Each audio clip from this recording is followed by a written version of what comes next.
Esto se ha declarado inconstitucional en varios espacios y ya ha sido reformulado para efecto de que los hombres o las mujeres puedan, en su caso, atendiendo al interés superior del menor, quedarse con la guardia y custodia de los mismos. Sin embargo, y aquí mi punto de reflexión es, el modelo de homologación jurídica de las diferencias se tradujo en una serie de desigualdades fácticas. En lo que los sociólogos, Habermas, por ejemplo, denomina la feminización de la pobreza. Antes, los jefes de familia más pobres en las sociedades eran siempre hombres, ahora las jefas de familia más pobres dentro de la sociedad son mujeres. Y aquí la pregunta es, ¿qué sucedió que esta homologación jurídica no dio los resultados en el plano fáctico? Lo que sucede es que no podemos abstraernos, no podemos tratar de homologar todo con la expresión incluso hombre. Cuando se habla de hombres, pienso en la Declaración de los Derechos del Hombre y del Ciudadano de 1789, se estaba planteando en los derechos de los hombres.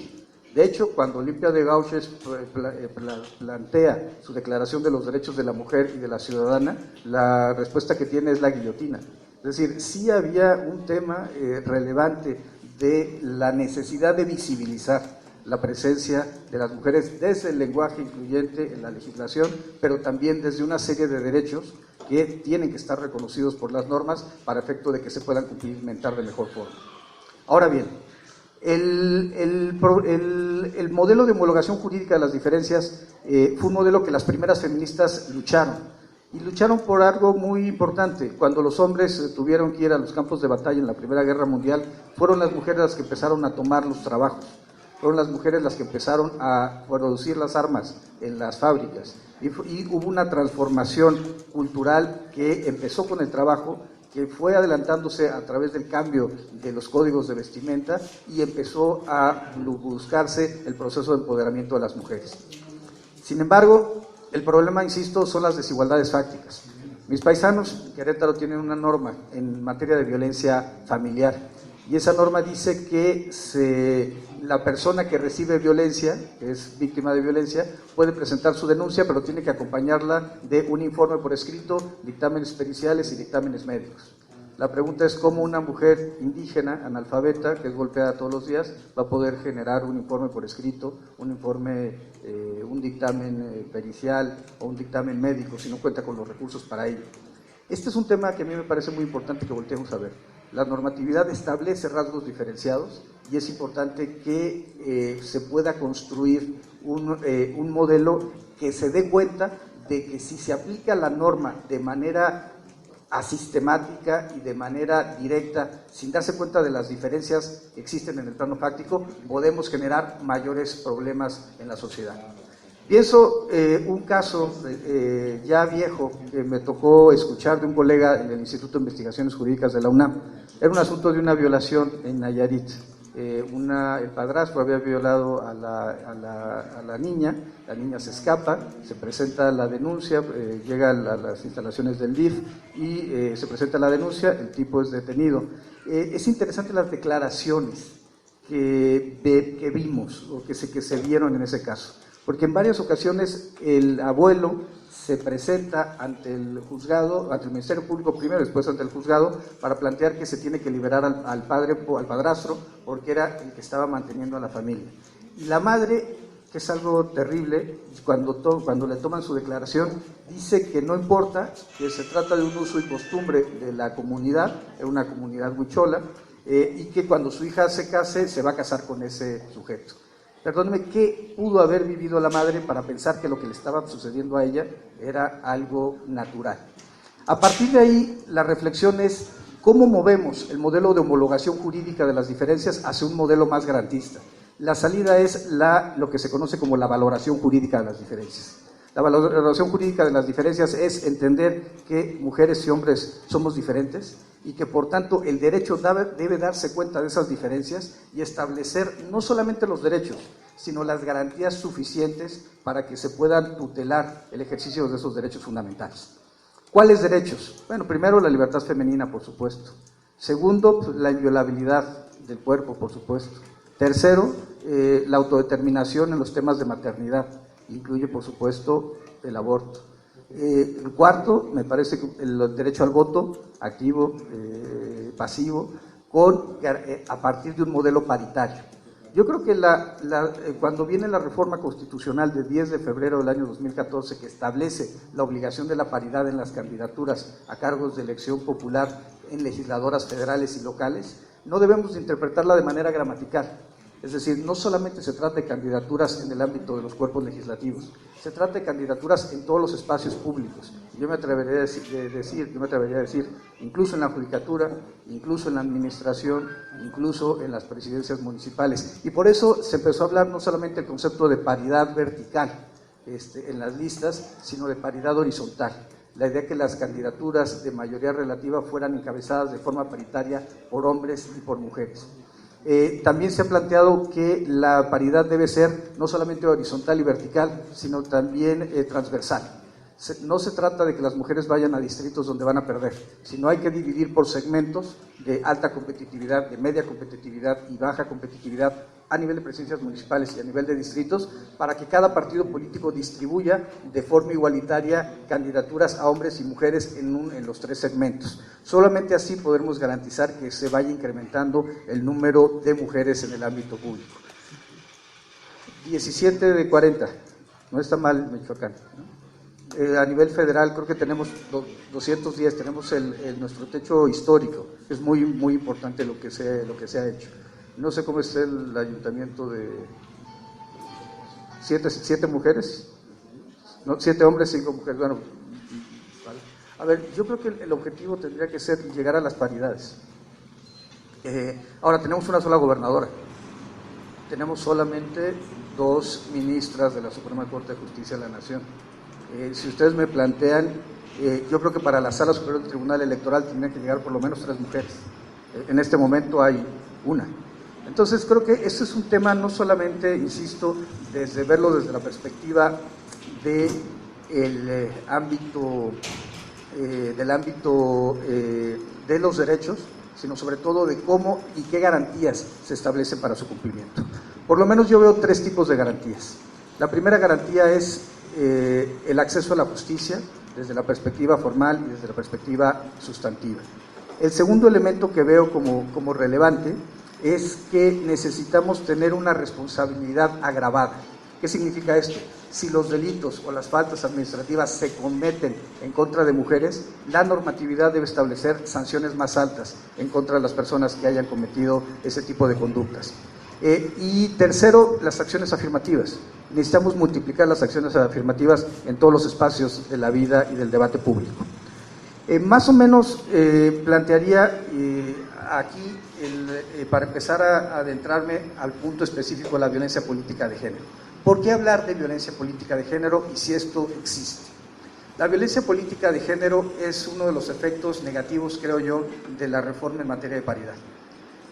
No significa que antes no hubiera violencia, siempre ha existido violencia en contra de las mujeres, pero como ahora hay más mujeres candidatas, vemos que se presenta de forma más directa este tipo de conductas reprochables.